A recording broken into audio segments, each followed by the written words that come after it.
For the Newsfirst team, I'm Niresh.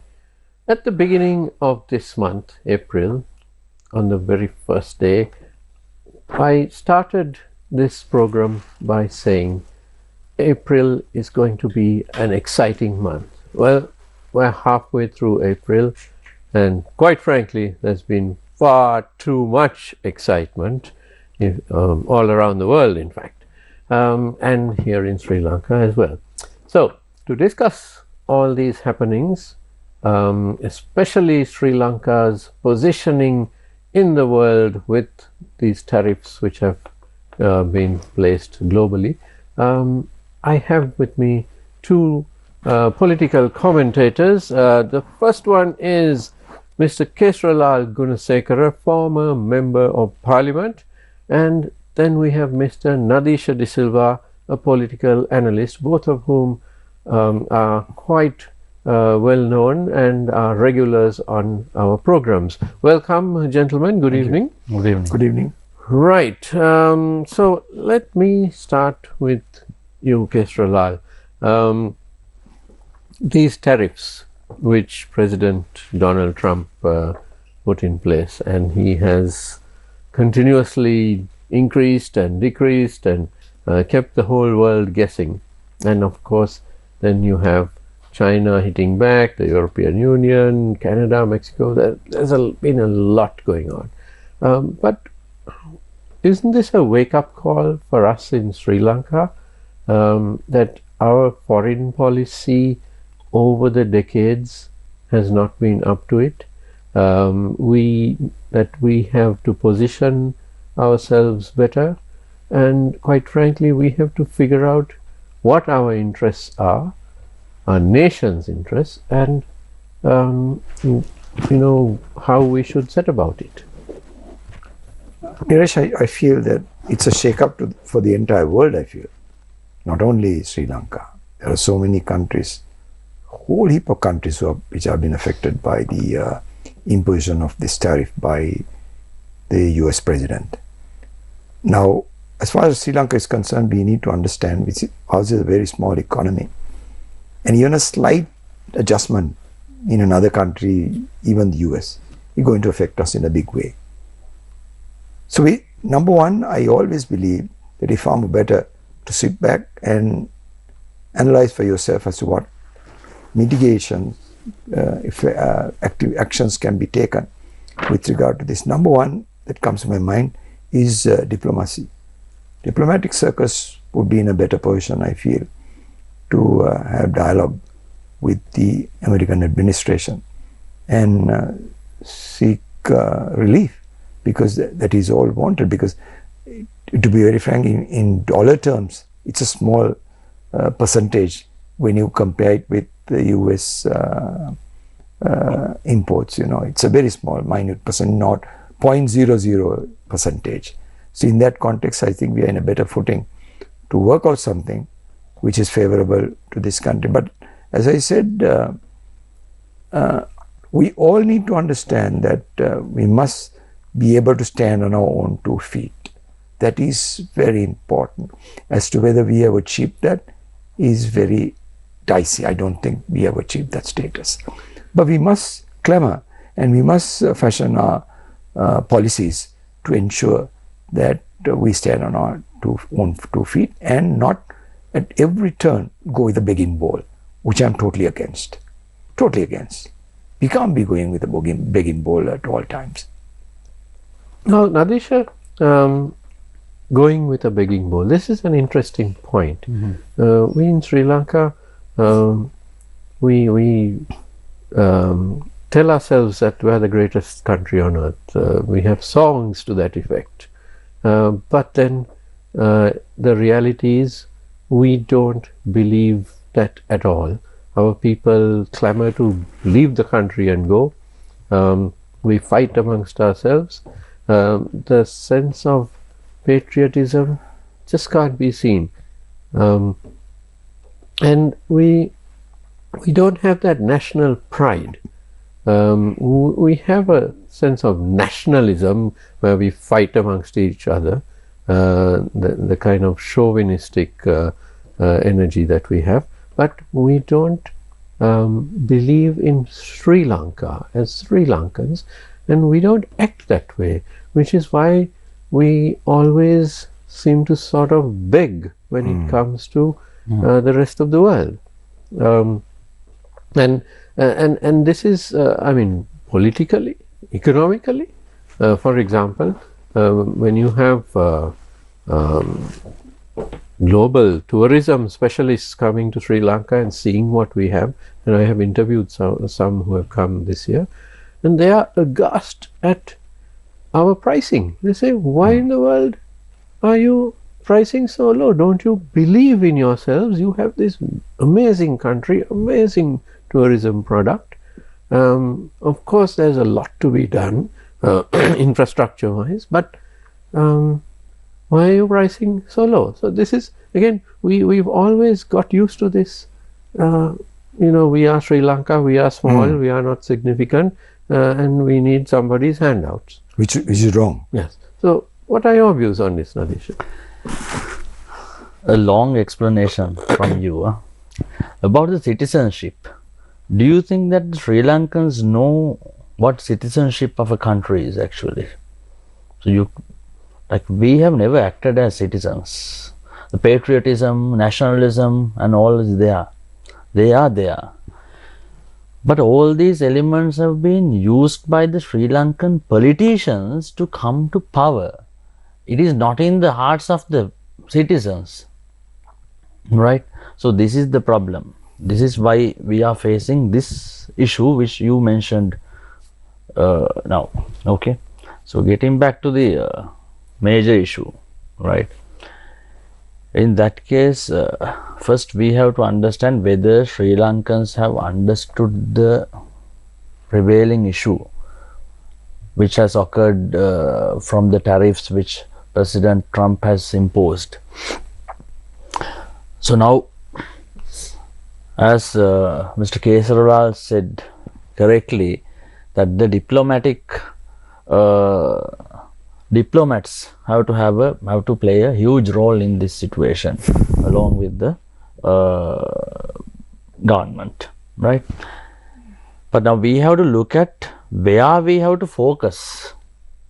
Is it only the United States that we have to focus in? Now it's not only United States. According to the direct tariffs which he has imposed, so in that case, yes, we have to have a proper dialogue with the US authorities to get these tariffs bit down. That is a one thing that has to be done. But we have to understand that it is not only Sri Lanka which has faced this issue. Everyone around us, the whole world is facing this issue right now. Actually, I am thinking that in one way that Trump has taken the world economy 500 years back. In 1500 to 1700, which was practiced in the world, was the mercantilism. Now this is what he is trying to practice again. After mercantilism, the world changed to consumerism. Now he is taking it back, right? So in that case, we have to see not only us, the neighbors of ours, and also the other countries who have dealt with United States, and also the countries who are dealing with us are getting affected by this. So again, I'm telling correctly, as you said, diplomatic service in Sri Lanka has to be on top level at this point. So we have to deal very cleverly with China, with India, especially if it is not America, so two other parties that we have to directly deal with. The other two are India and China. So we have to be very cleverly understand how we are going to make use of the situation. It's not like we are getting something out of it, like that we are going to benefit from it, but the less damage, how we are going to face the lesser damage by practicing proper diplomatic relations. So that is it. Especially now, balancing these few countries. Now we know we will discuss this more on the program, I think we'll have some more time to discuss this matter, how we have to work with India and China. That will be the most important thing after this chaotic situation in the world. Now, when we deal with these countries, India, China, European Union, UK, and of course the United States, do we believe in ourselves in Sri Lanka? And I'd like to ask you, Kesarralal, do we have the correct negotiating skills? Do we have that sense of national pride? For example, if you go to negotiate with an Indian civil servant, a diplomat, or an Indian businessman, they know what they want. They know how to negotiate, and they have pride in their company, in their country. And that comes out. You know, it's very, very clear. But I mean, all that is their language skills, their negotiation skills, and it's not just the Indians; it's so many countries. So many countries. Yes. And here, Kesarralal, we often, after one party in government signs a deal of some sort with another country or with a foreign company, we always criticize it. Yeah. And most of those contracts are found to be wanting. We go and sign things, and then once the public sees it, this is wrong, that is wrong, and we see and give a wrong message. The other side has got the better of us. Even if they haven't, we always feel that they have got the better of us. How do we set this right? Neeraj, the question here is this: as far as I see it, nationalism and patriotism is at a very low level as far as Sri Lankans are concerned. I mean, you got to understand, if nationalism and patriotism was at a very high level, we wouldn't have ended up with a bankruptcy country. Surely, we became bankrupt because of wrong policies. Corruption was rampant. That's the reason. And for a long period of time, many governments, we did not want to take the country on the correct path. That's why we end up. So if you had proper people at the highest levels operating in such a way, in a patriotic manner, we wouldn't have ended up in this manner. So of course, if you take these civil servants of the past, I'm going back to the past because I always prefer to quote the past. We had top class civil servants. As to whether we have them now, I better not mention, better not say anything.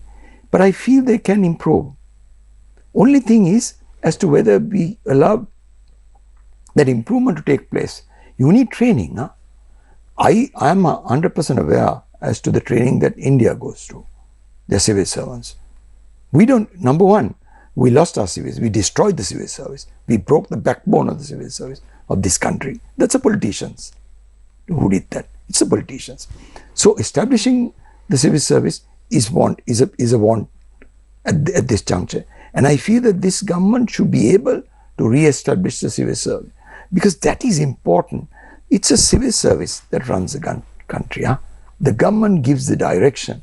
Government gives the input that is required for the civil service. But it's a civil service that runs the country. So we need to buckle up. I mean, we have to understand that we are in a situation where even the slightest change in another country is going to affect us. We have to move out of that situation. As to how we move out, the business sector will have to undertake that. Because the government, I don't expect the government to get involved in business.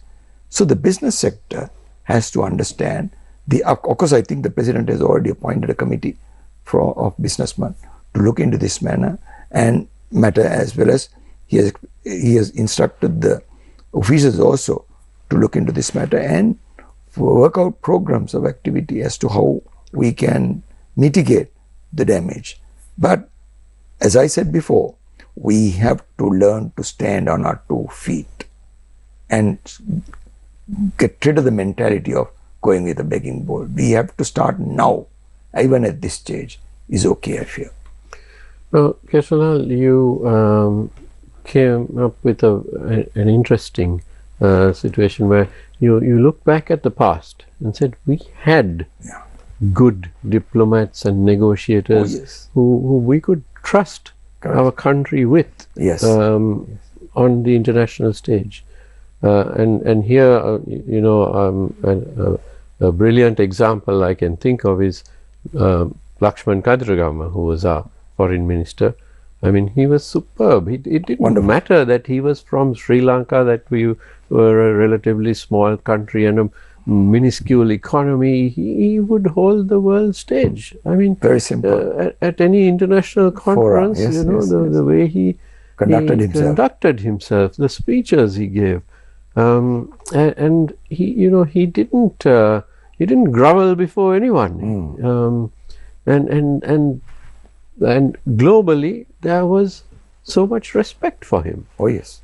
because of that. Yeah. So it's a matter It of is. skills and attitude, isn't it? Exactly. And it's so sad. Since you mentioned about Lakshman Kadiragama was to be made the Prime Minister of this country, but that was shut down. That was a big mistake. That would have been a Politics. wonderful turning point for this country, but that did not materialize. It was so sad because he would have been a wonderful Prime Minister at that stage, at that juncture. I mean, It's tragic.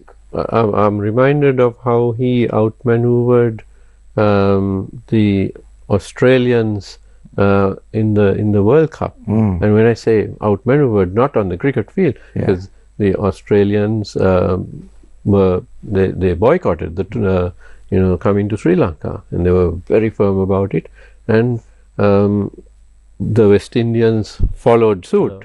So two major teams saying they are not coming here, and then there was a danger that even the other teams which were to play here Correct. would also pull out and say they would only play in India and Pakistan.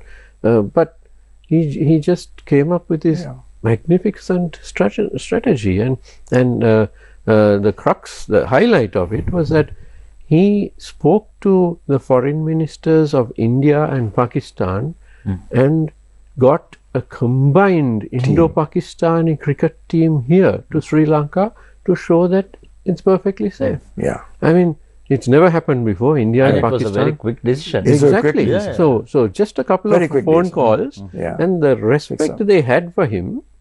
They both said yes. There was nobody appointed a committee to look into it, anything what like they were. that.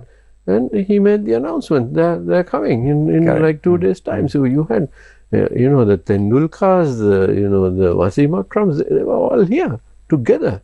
It was an amazing team. I mean, I remember covering that match, and fabulous. And that's a kind of masterstroke which Correct. he was capable of. Yeah. But now we don't seem to have anything like that. We don't have that kind of thinking, that kind of attitude. Correct. No, we are getting the wrong people into Parliament, Naresh. When you get wrong people into Parliament, the end result is this. I think for a couple of decades we had the wrong people in Parliament. That was a problem. After the 80s, I feel.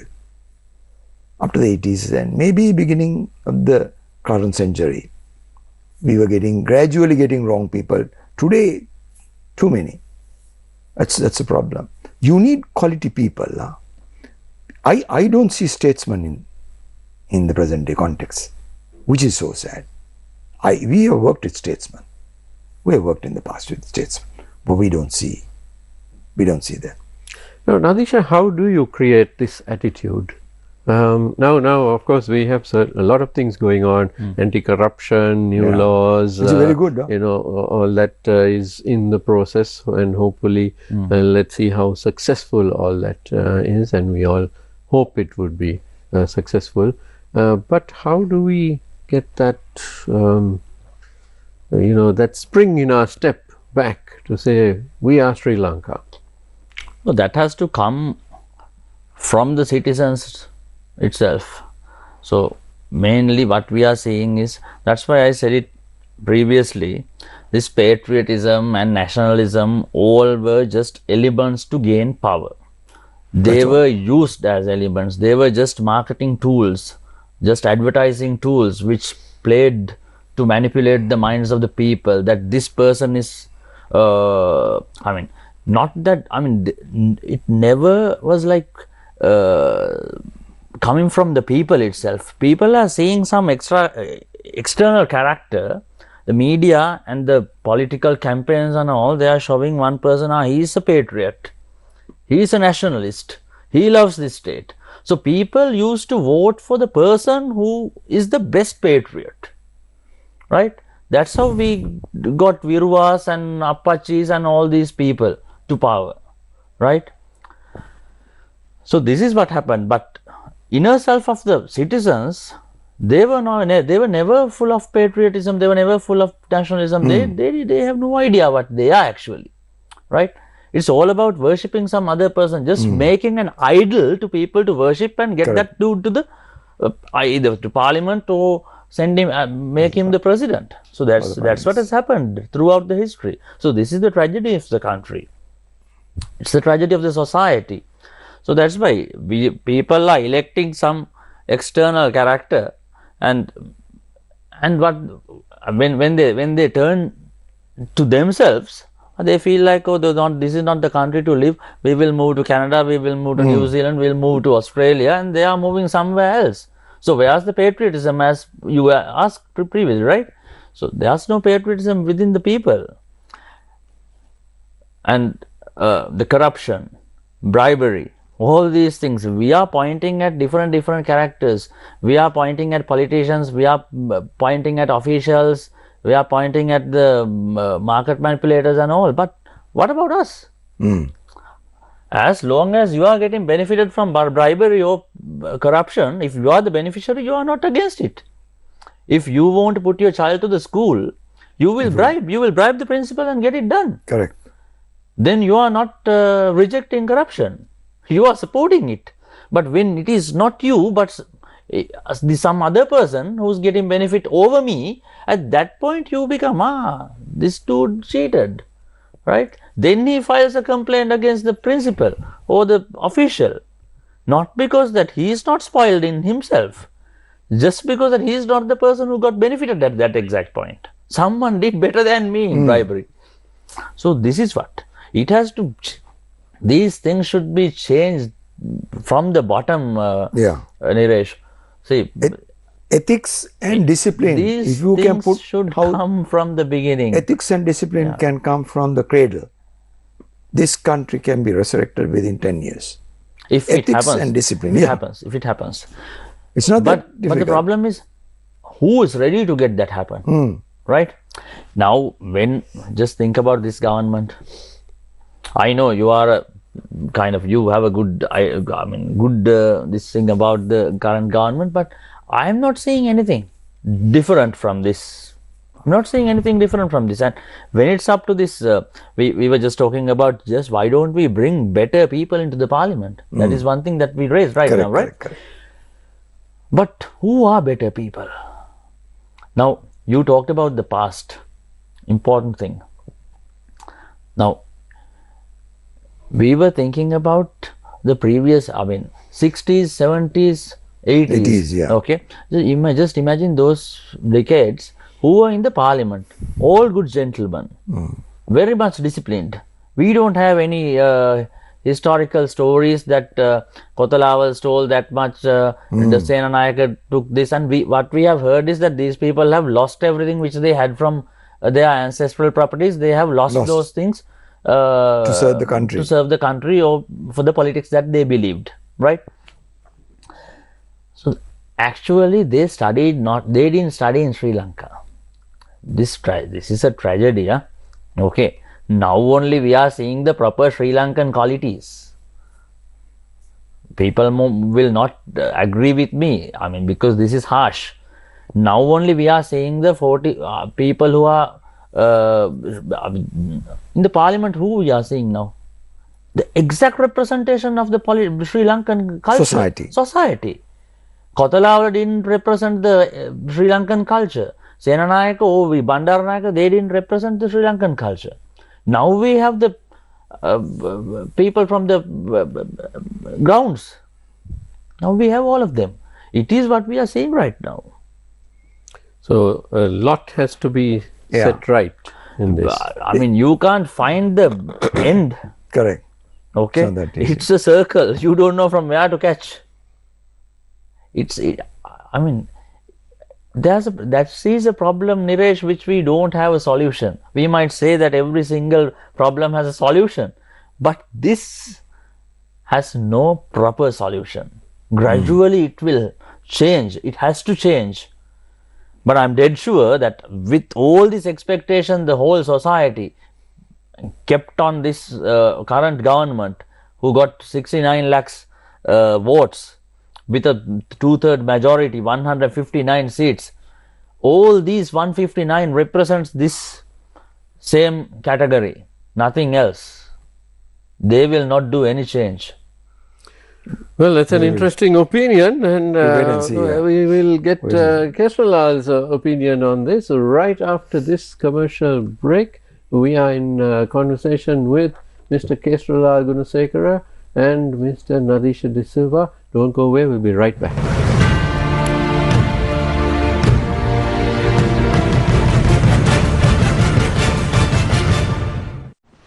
What are you doing? I'm going home. I'll give it another few hours. Sam! Ah! All right.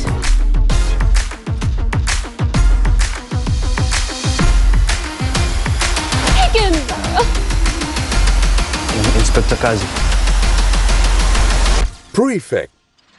Saturday and Sunday at 6:30 p.m. on TV1.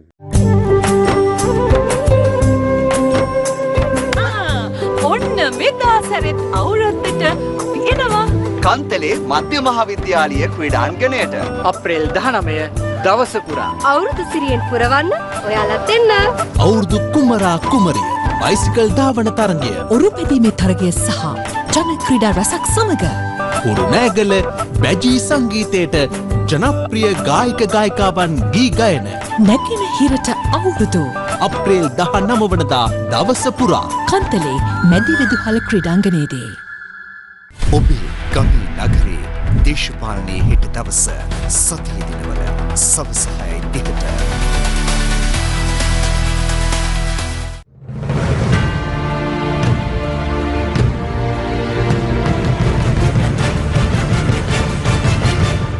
Welcome back to Face to Face. We are with Mr. Kesarralal Gunasekara and Mr. Nadeesha De Silva.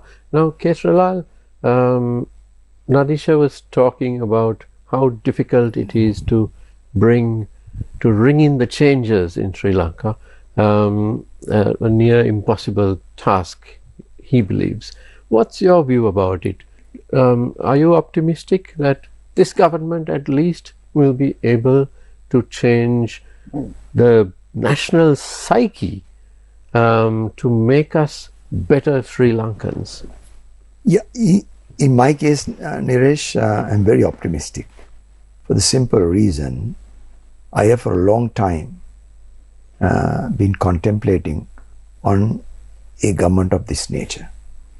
They will have people who are fundamentally new to parliamentary democracy. They'll have people who are new to politics, but I still feel that they can move. Don't forget one thing, results cannot be shown overnight. The period that we have gone is far less than the period that we have to move forward. And whatever promises they made, you need to give them time. I'm a person who believes in giving time. I don't tell people to rush. I don't tell a government to rush through things. Don't, because you will rush, you make many mistakes. But far more better to go at a very slow pace. Maybe people will not like it, they may get agitated. There is always a possibility. But I still feel a slow operation is far more better because there are many people are new in the present parliament from both sides. Many people are new. So in that context, I feel that they must be given time. But I want them to deliver as well. And I feel they can, because number one, they are against corruption. That's one area which I feel can take this country up. One area, it's very important. Now the next hurdle will be how do you get the officials also onto your side? Because don't forget, corruption has been politicians and officials. Not always, but many, on many occasions. And don't forget the bribe givers. Yeah, the bribe givers and the takers, everybody. So if you can handle the officials and ensure they also fall in line, I'm sure you can show results. With regard to this tariff, if I may digress, I feel that this tariff issue also has to be discussed. Everybody blames Trump, but when you look back and look at the trade performance of both countries, we export roughly about $3 billion, but what we import is around 300 billion. There is a big gap in that. I feel we must make much more effort in importing things from the US. Now the question is, our main thing is petroleum. It's a main product that is required from overseas. Can't we get the question is this, don't forget one thing, you have 108 tank farm up here in this country. 100 tanks. 108. And if you can get, because the transportation from America or to another country, the transportation cost could be high. But if they are drawn in to providing that service in this area, in this region, Sri Lanka can be a hub. Yes, because but you know why? Now here's the point, Kesarralal. Yeah. We missed the bus on this. Let we me finish. The bus I because know, Singapore did it. I know. They have no oil. I know. And they are a center of refinery but today. Under pressure, we can look back at this, because I feel Americans also will realize with this problem, because with this tariff, so many countries are going to get affected, and they'll be always clamoring for alternate opportunities. There is always a possibility you can get this from the Americans, and it will be a clean operation as well. If you can bringing them in, it's a third force into the time. Already India has taken over part of it. This is one area that we are looking to, because unless you expand your imports from the US will not be happy. I don't think they'll be happy. You cannot expect them to continue with this 3 billion versus, I don't say it has to come close to 3 billion, but at least 1 billion, 1.5 billion. Yes, Can't we do that? But on the other hand, Kesarralal, this is nothing to the American economy. I know. So, it's everything to us. Yeah. No, that's why I said the region.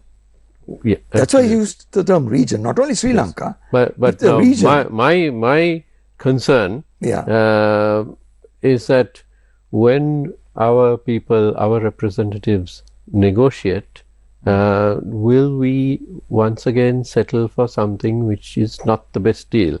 Because our negotiators have in the past come under severe criticism whenever we seem to sign a deal with a foreign principal, a foreign government. Look at the projects. Hambantota port.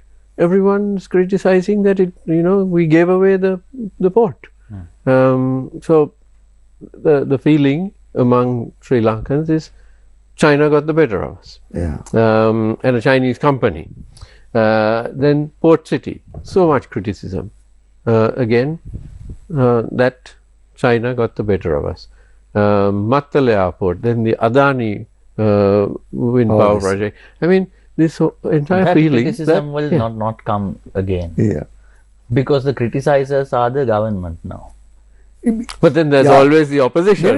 Nadeesha, Not the opposition with regard to the Hambantota port, I think that's a mistake by the government putting up that port at this juncture, at that juncture. Because if there was no feasibility study done with regard to that. Surely. So that's the lack of Open patriotism we are talking So about. this is the issue. We will You do, make projects wrong without mistakes. looking at what the fallout will be on our country. Hereafter, if Sri Lanka's interest is borne in mind, or at all these negotiations, all these discussions, I'm sure we can work out with. Because as far as I'm concerned, I always believe if you do not have people who are with corrupt minds at the top, you can still move forward now. Now, Nadeesha, what about the opposition? Now, you were talking about the 159 NPP members of parliament, but the opposition is in disarray. And here again, I think the negotiation skills, which we were speaking about, have been found wanting. You have the UNP and the SJB. There is a firm belief, almost universally, that in order to make a big impact on any election, they need to get together. But the two leaders don't see eye to eye. So the leaders don't seem to be able to negotiate, and their teams don't seem to be able to negotiate. So again, they'll be able to down to negotiate when they get power with the outsiders. No, I'll just have to say one thing about what he was talking about. This one I couldn't talk at previously as well. Right now with the US tariffs, now we know, I'll come back to your question. So we know that President Trump has categorized the world green, red and yellow. There are 3 zones. Now even if we want to be in the green zone, we are not in a place to continue that, because US is really, they want the countries which can deal with them, which benefits them. Now according to what he also said, the trade deficit is more than 2.5 billion, right, which is favoring us. So that is where the negotiation skills of our negotiators, the diplomats, should come into play, because you know, this trade deficit is actually about the purchasing of goods, imports and exports of the goods. Now we have some other better things to discuss, right? The services which we are using, Facebook and Microsoft or whatever, Google, all these are US products, that US services. So these also should be added, and these also should be considered in that case. So you're coming to a fundamental point, which is that Donald Trump's entire strategy or the theory he used, the formula was all wrong, because services are not considered. Yeah. And no, so that's on. why I'm so saying. Now this is where our negotiators should be going and sitting bring to the table. Yes. Right? Because that's why I'm saying the word I used there, mercantilism. Mercantilism was used when there were only goods to be transferred. Yes. When the service economy is introduced in late 1800s and all. So then the strategy changed. Then it became consumerism. Correct. Okay, these two are two different theories. These two are two different concepts. So the negotiators should be able to bring all these matters to the table. Yeah. So that's why we need proper negotiators, proper diplomats. If you take the service sector into this picture, the picture changes. It completely absolutely. changes. I would say that the US gets a lot more benefit. And also, Niresh, correct. Now, from the other hand, now we have 3 major giants, USA, China and India. So if we start dealing more with China in this case, so we will be definitely put into the red zone. So we can't take directly China. Correct. Right? So we have been forced right now to see the world in the eye, from the eye of the India. India has to be our gate now. It's the gateway. So that is why PM Modi, he came, right? I mean, he used this moment. Okay, he capitalized the instance very cleverly. We have no other option as well, right? We have no other option as well. Now, we should understand that why PM Modi is very much interested in Sri Lanka right now, right? He has that thing called neighbor first, right? But he is not good with any of his neighbors. Except Sri Lanka. Yeah. So, he was good with Imran Khan a little bit, but when Imran Khan is not there, and we know always there were in the Indo-Pakistan issues, so in Pakistan is not their friend anyway. So, when Sheikh Hasina was there, Bangladesh was with them. Now, when she is not there, they have Bangladesh as an enemy, right? Nepal, they are directly dealing with China. Okay. So, he doesn't have China, Nepal as well. Maldives also, here and there, we know some issues are there. So, Sri Lanka is very important to Modi right now, right? But our position is not something which we can make use of India. Our diplomats should be very clever to let India use us by getting the best benefit which we can receive as well, right?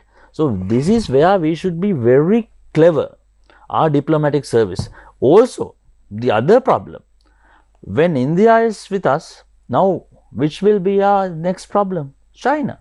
So, China won't prefer our friendship with India that much. So, they always have these issues, right?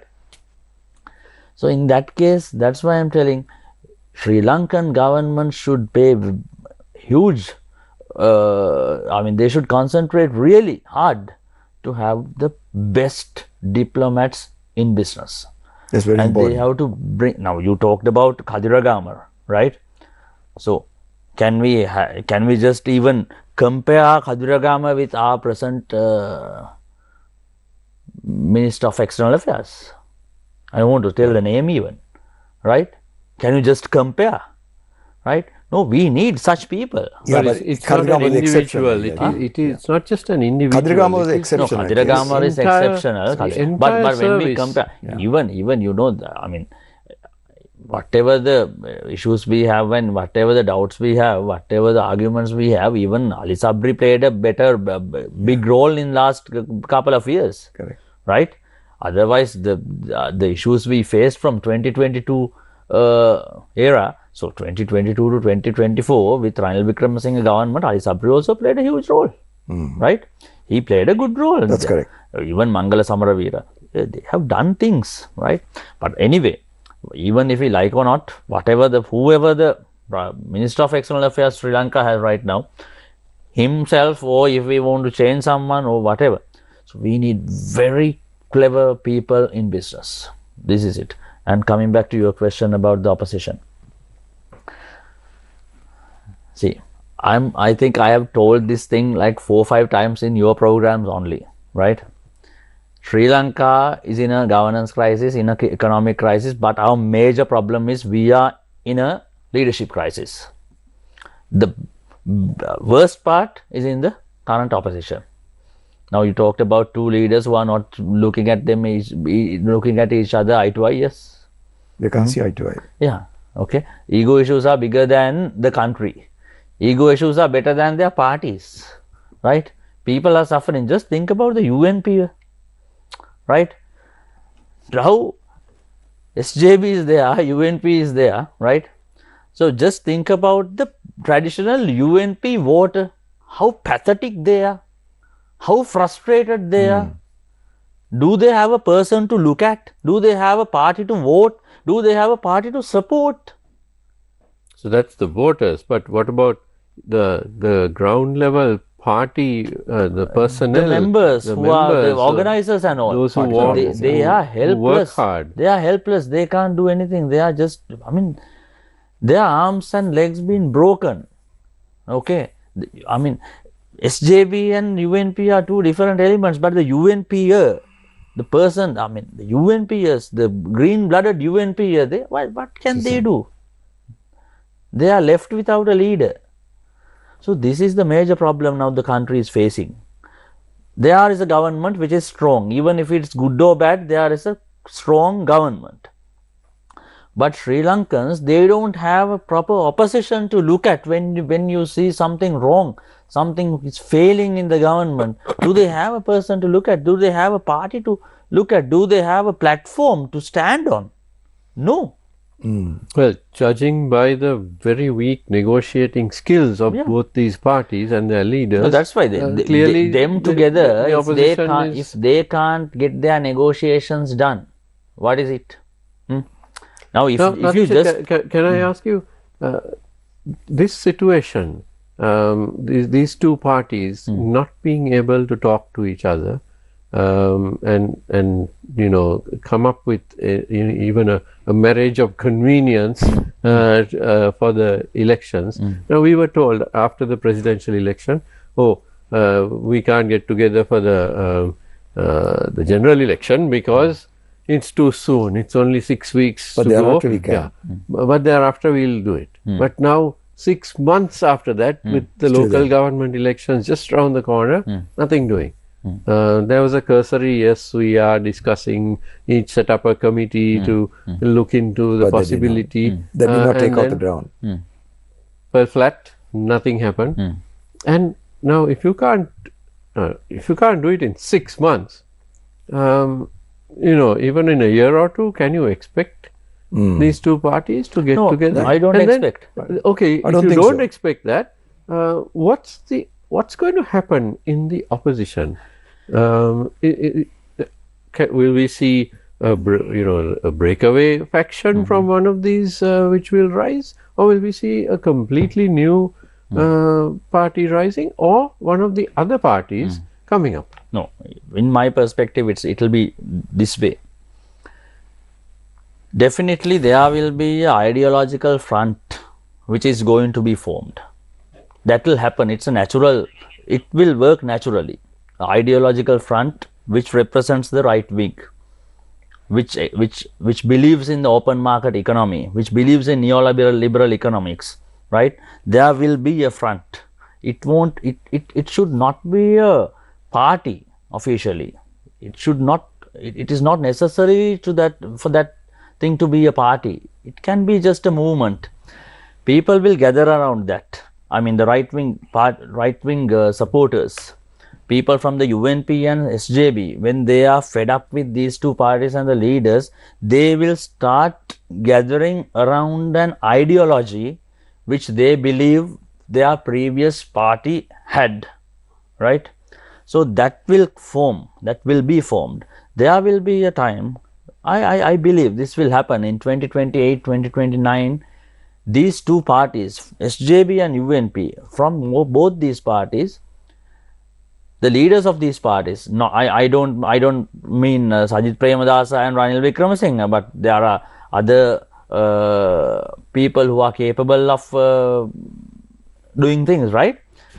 So majority of these people will join this right-wing movement, and then there will be a party or a coalition or an alliance or whatever will be formed to compete in the election.